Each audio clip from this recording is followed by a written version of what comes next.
Hi beautiful, welcome to the Guiding Chariot. My name is TC Lucky. This is going to be a kind of an end of the month wrap up video. Really to see what we need to finalize and what loose ends we need to tie up as we finish the month of May and move into June. What we need to finish as we start moving into Gemini season, and also what are we releasing because of this full moon we just had in Scorpio. So this is going to be a general reading. My only ask is really that you only take what resonates. Do not try to force the message. If part of the message isn't jiving with your circumstances or doesn't really connect to you, don't worry about it. That piece wasn't meant for you. So leave that behind and only take what really connects. Because of that, and just because of the nature of general readings, I do encourage you to watch your video for your sun, moon, and rising sign. Just because your message may come through through one of your other videos, not necessarily just your sun sign. So definitely check those out. As always, I'm here just to be a clear channel. If you ever have questions, you can always hit me up in the comment section below. But for now, let's flip some cards. Hey Aquarius, welcome to your end of May reading. Let's get this started. Alright, first we're going to use the Moonology Oracle to get a peek at what, where are you going? To get a peek at what this Scorpio full moon is helping to release for you. What kind of the main theme is for this final week of May as we move into the heart of Gemini season. Alright. I hope you guys have had a wonderful May.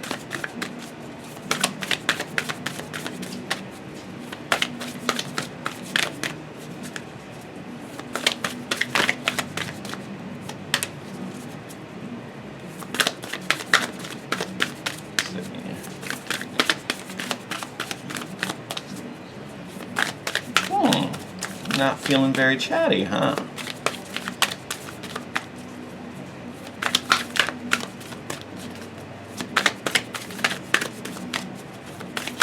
Oh, there we go. I was like, it's gonna come eventually. Oh, as I drop it on the floor. All right. Ugh. There we are.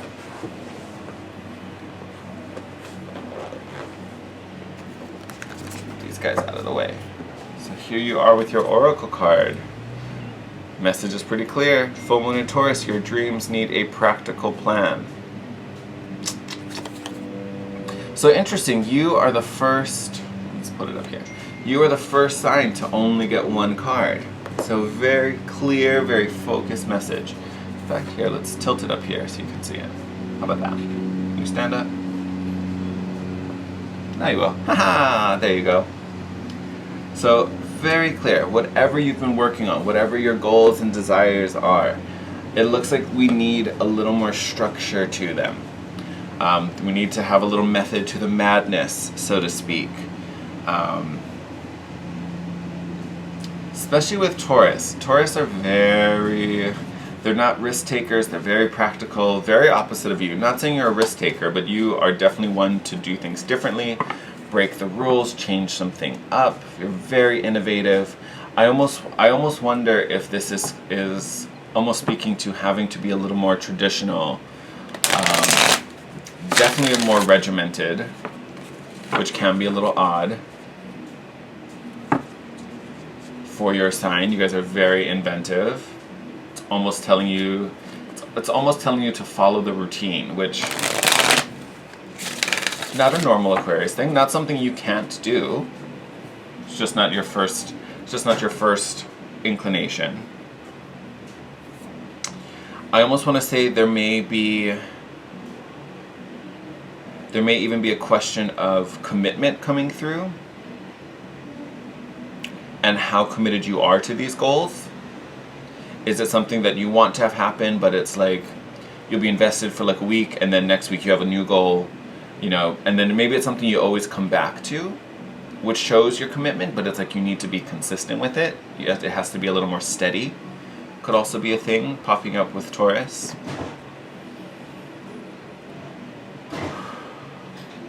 Alright, Spirit, what is our main message for Aquarius for this last week of May as we move into the heart of Gemini season?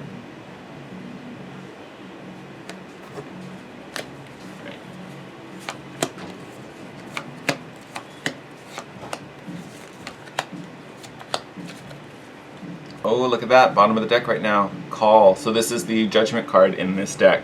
So your purpose, literally answering your own divine calling. This will be fun. All right, so 10 of air. This is the 10 of swords. So definitely speaks to some struggle, some strife, possibly some suffering. I'm not getting so much the like defeat or the betrayal so much right now with this 10 of swords. Some of you out there maybe experience something, but honestly I don't feel like that. I feel like this is just more mental strife and overthinking and over processing and kind of running yourself into the ground. Maybe even like trying to find multiple avenues and all of them kind of just leading to frustration. Yep. 8 of Waters be the 8 of Cups. So leaving behind what does not serve you, walking away from that is stressing you out.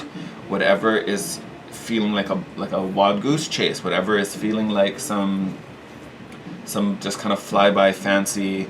I almost want to say like not that you're doing one of these, but like almost like the idea of like a get rich quick kind of scheme. You know, where it's like easy to get in and then you hustle and do all this stuff, but it doesn't really go anywhere. I feel like almost mentally you've been kind of going through little traps like that. Look at that Page of Fire.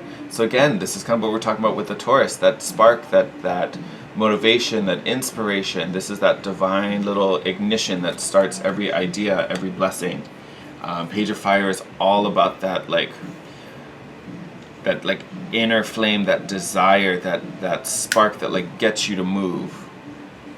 It's a spark that gets you to act. Look at that, 7 of Fire. For your reading, especially when I'm talking to Aquas and get this card, a lot of times it's really about just being your unique self. Because really that's what the 7 of Fire is. Be the 7 of Wands in a regular deck. But it's about following your own path. Even if, you know, everyone around you has a different opinion or thinks you should be doing something this way or that way, da-da-da-da-da. This card is all about, you know, being your own lovely little unicorn, doing things your own way, taking charge, which is a really positive thing. I feel it's taking it a step further in this reading for you. Because yes, you may have to be a little different, but it's almost kind of like, it'll be interesting to see what this next card is.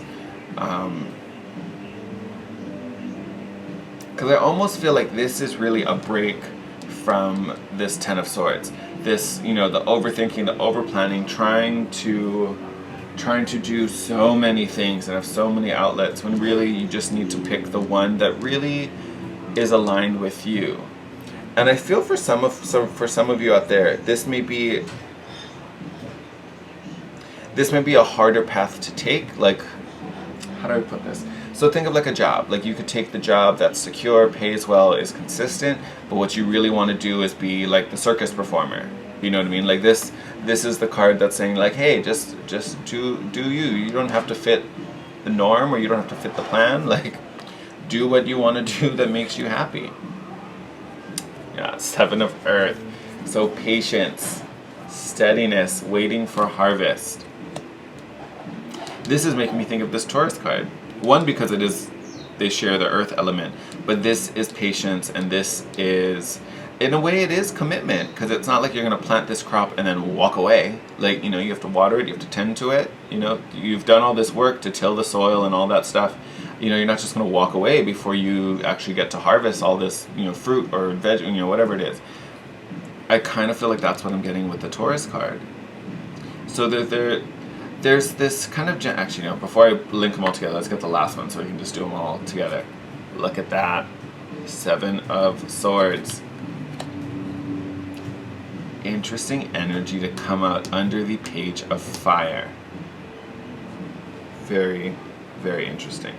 Alright, so, now that we have this guy in play, yes, you've been thinking about many things. Yes, you've been frustrated with how things have been going, possibly different choices and different opportunities that have come in.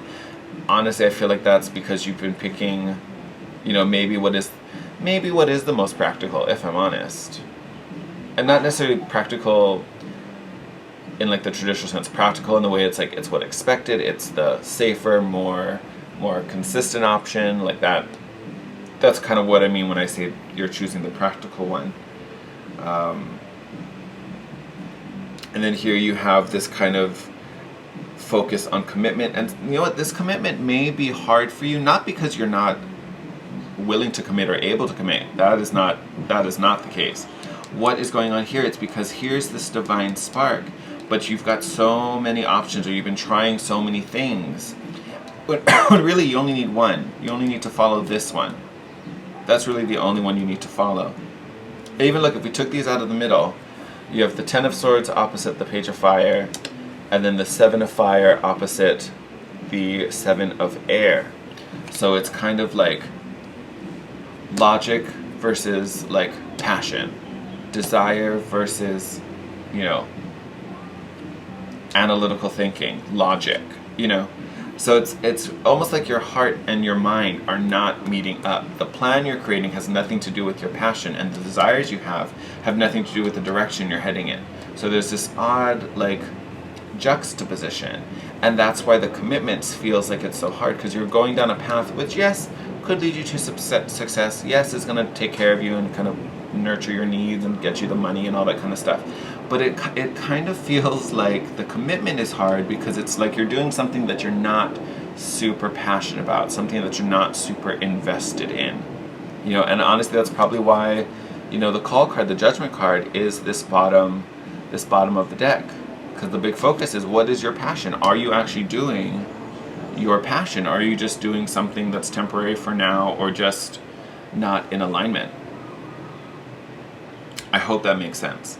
And literally in the middle of it, that's, you know, that could be why it's like, and even these are in juxtaposition, because you have the Seven of Earth, which is all about, you know, waiting, staying still, sitting, pausing, where the Eight of Water is talking about walking away, leaving something behind.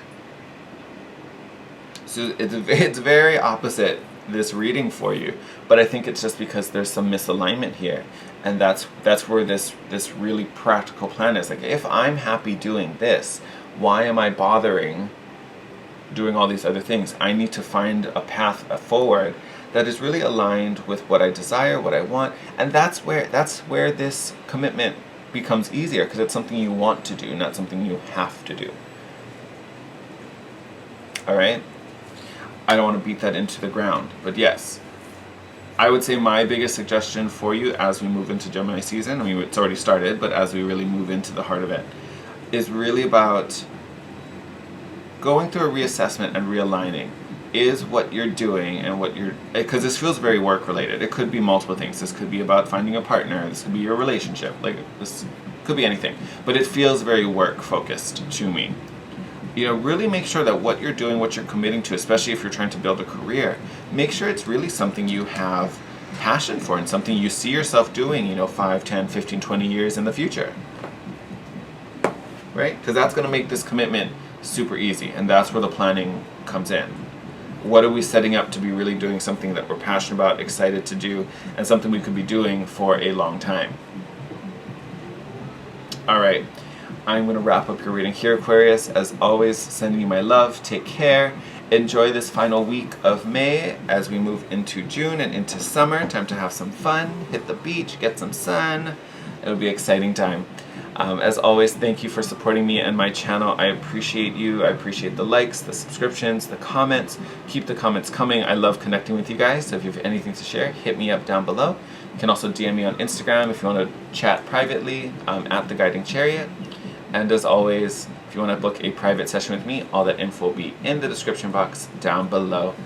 Alright, Aquas, take care, and I will see you in your next video. Bye!